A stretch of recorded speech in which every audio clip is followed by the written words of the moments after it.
Welcome to Slow News Day with Kevin Clark. I'm Kevin Clark. Woo! Ah! Woo! I still think the straw is the bigger, and it also makes it look like it's a mug that it also is a pin. The fact that I am getting a lot of hate for having coffee with a straw shows that you guys have a narrow worldview. Okay, headlines. The NFL is weird. That's it. That's the headline. Denver Broncos play the New Orleans Saints on Sunday. Kendall Hinton, who's never taken a snap in practice in the NFL at quarterback, is the starting quarterback. He goes 1 of 9 for 2 interceptions. He dashes the dreams of anybody who says at a bar at 3 a.m. they can complete a pass in the NFL, because Kendall Hinton played quarterback in high school and college and yet could only complete 1 pass. By the way, the first team to complete 1 pass in a game since 2005, when the 49ers did it, led by offensive coordinator Mike McCarthy. It was windy. So we have the Broncos, who have no chance against the Saints because their entire quarterback room is wiped out. We have a game played this week at 3:40 on a Wednesday between 2 really good teams in the Ravens and the Steelers. And we have probably more of this to come. And this season did not have to be fair, didn't have to be completely fair. There were obviously going to be games that were impacted, whether that's a couple players testing positive or the game gets moved or there's a shorter week of practice or whatever. We knew the season wasn't going to be fair, but it doesn't have to be a farce. And we're learning what that fine line looks like now. We're learning that the idea and the joke of a game without quarterbacks is much funnier and much more pleasant than the actual games, because nobody wanted to watch Kendall Hinton against Taysom Hill. And that is why this game's serving as sort of a ghost of Christmas future for the league if they don't figure this out. That is why the NFL has to go into a playoff bubble.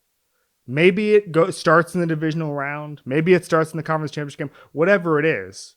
But the NFL cannot have these sort of games, and competitive balance is what they've cared about for 50, 60 years. It's all they talk about. If they want to maintain that, they cannot have a playoff game that looks like Sunday's Broncos-Saints game. And they will, because they are a league in a world with COVID.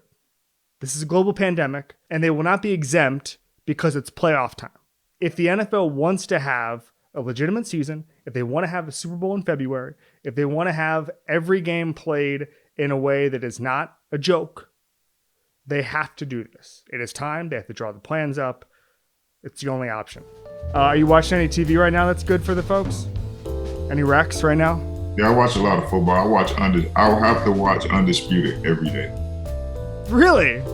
Shannon Sharp. He's going to Skip and Shannon. All right, Andre Johnson, college football legend, NFL legend, just general legend. What's going on, man? Welcome to Slow News Day. Not much, man. How you guys doing? I do want to talk, first of all, about what happened last night, or in the Monday Night Football game, where DK Metcalf comes out. There's some controversy whether or not Jim Schwartz said that he thought he could be Megatron or whatever. When you look at this game right now and this era of wide receivers, Andre, who jumps out as your heir apparent where you say, this guy plays like me? Everybody compares my play to AJ Brown. Yeah. From the Titans. I mean, I see the similarities there. He's a guy that can go over the middle, make the catch and take it the distance. He plays the game very physical. That everybody has their, little similarities to guys that formerly played. When you're in the open field, like AJ Brown is now, like you were, and you're just trying to maul guys, run them over, what's that mentality? What are you doing, and what do you see in guys when you're coming towards them if you're going to try to knock them down? And my mentality was, they're going to try to punish me, so I'm going to try to punish them. I'm going to deliver the blow before they try to deliver the blow. So that was just my mentality. You were a part of one of the best college teams in history, and one of the guys who's still going from that team is Frank Gore. And it's just unbelievable that in 2001, look at that roster and Frank Gore is still going. Give me your best Frank Gore story, Andre.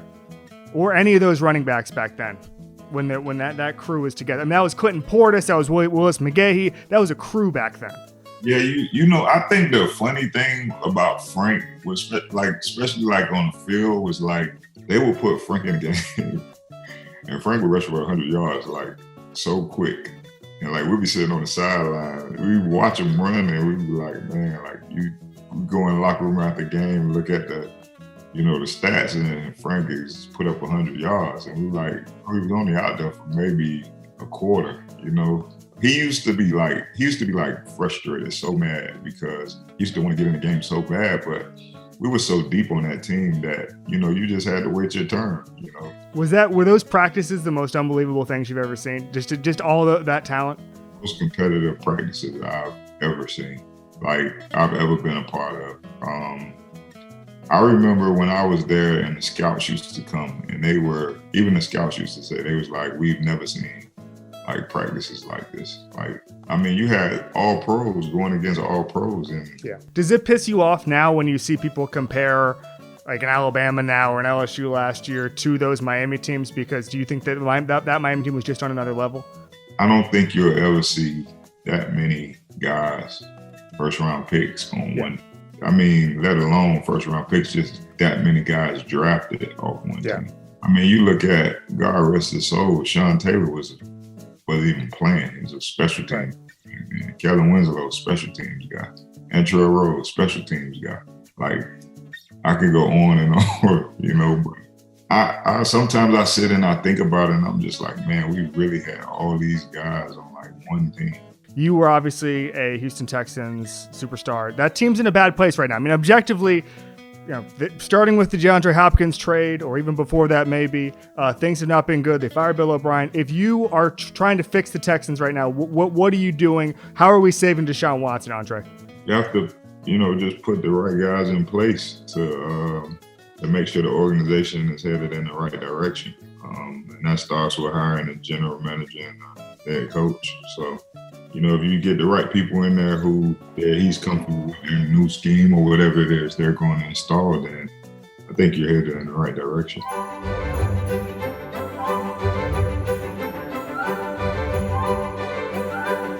Andre, what's your favorite Christmas movie? Christmas movie? I don't really have one, to be honest. Are you watching any TV right now that's good for the folks?